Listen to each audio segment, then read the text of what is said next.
भूतिया छोले कुलचे वाला। एक छोटे से शहर में रामू नाम का एक आदमी अपनी पत्नी और बच्चों के साथ रहता था। रामू रिक्शा चलाकर अपना और अपने घर परिवार का गुजारा करता था। रामू रिक्शा चलाकर भी उतना नहीं कमा पाता था जिससे उसका घर का खर्चा ठीक से चल सके, जिसकी वजह से रामू की पत्नी संतो को लोगों के घरों में जाकर काम करना पड़ता था।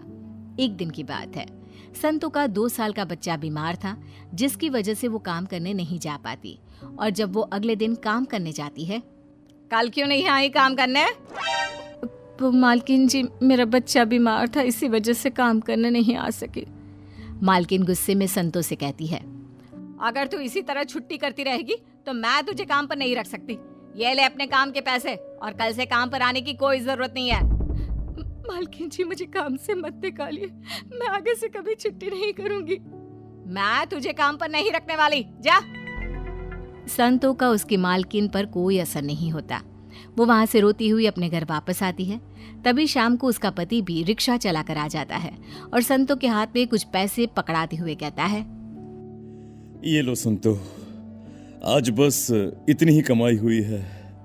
संतो रोते हुए अपने पति रामू को बताती है, आज मालकिन ने भी मुझे काम से निकाल दिया, अब घर का गुजारा कैसे होगा जी। इधर मुन्ना की भी तबीयत खराब है। ये कहते कहते संतो रोने लगती है। इसकी दवाई के लिए पैसे कहाँ से लाएंगे जी?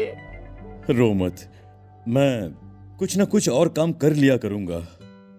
तभी रामू के दिमाग में एक आइडिया आता है। क्यों ना हम छोले कुलचे की रेकड़ी लगा ले। मैंने स्कूल के बाहर बच्चे और बहुत सारे लोगों को छोले कुलचे खाते हुए देखा है।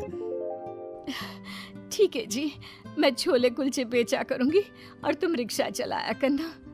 और फिर अगले ही दिन रामू की पत्नी जल्दी उठकर छोले कुलचे बना लेती है और उन्हें अपनी रेहड़ी पर रखकर स्कूल के बाहर बेचने चली जाती है। तभी एक बच्चा संतो के पास आता है। आंटी, छोले कुलचे कितने के हैं? 20 रुपया बेटा। आंटी, एक प्लेट दे दीजिए ना। अभी देती हूँ बेटा। संतो उस बच्चे को एक प्लेट छोले कुलचे बनाकर देती है। छोले कुलचे खाकर बच्चा कहता है, आंटी, आपके छोले कुलचे तो बड़े ही स्वादिष्ट हैं। संतो बच्ची की बात से खुश हो जाती है। तभी उसके पास एक और आदमी छोले कुलचे लेने आता है और वो भी उससे छोले कुलचे मांगता है और खाने के बाद एक और प्लेट घर ले जाने के लिए पैक भी कराता है। अरे मुझे भी एक देना, एक प्लेट छोले कुलचे मेरे भी। संतो उसे एक प्लेट छोले कुलचे दे देती है और वो आदमी उसे पैसे देकर चला जाता है। ये देख संतो बड़ी खुश होती है। भगवान, ऐसे ही मेरे छोले कुलचे सबको पसंद आते रहे बस। संतो के छोले कुलचे के रेट कम होने की वजह से हर कोई उससे छोले कुलचे लेने लगा था और उसके छोले कुलचों का स्वाद भी बहुत बढ़िया था, जिसकी वजह से हर कोई उसके छोले कुलचे खाने चला आता। इसी तरह धीरे धीरे संतो और रामू के घर की हालत में सुधार होने लगा था।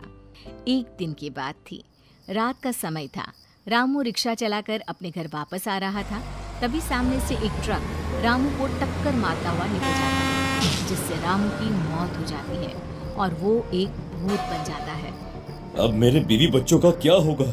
उधर उसकी पत्नी और उसके बच्चे उसका इंतजार करते करते भूखे ही सो जाते हैं। अगले दिन भूत देखता है कि संतो की तबीयत बहुत खराब है, जिसकी वजह से वो छोले कुलचे बेचने नहीं जा पाती। ये देखकर वो बड़ा दुखी हो जाता है। हे भगवान, ये क्या कर दिया तूने?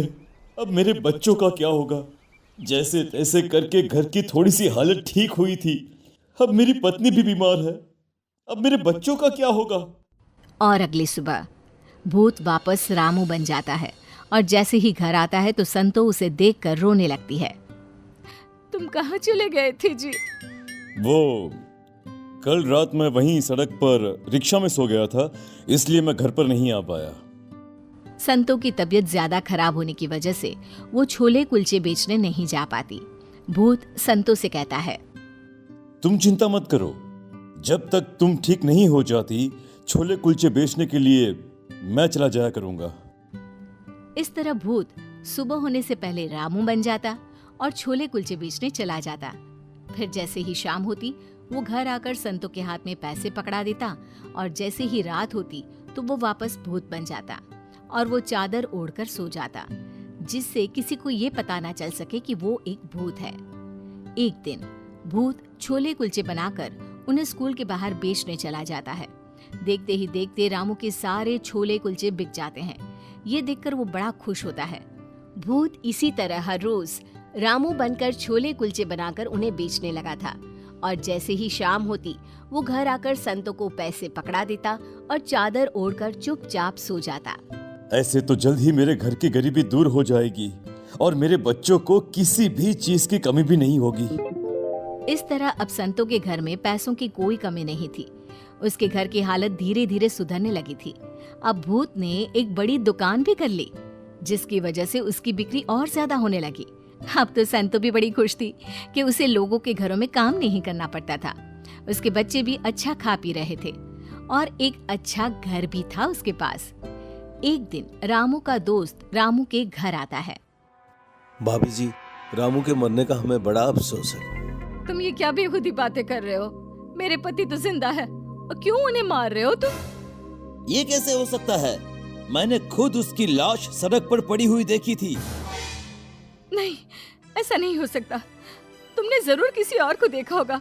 अरे मेरे पति तो छोले कुलचे बेचने गए हैं। तुम्हें जरूर कोई गलतफहमी हुई है भाभी।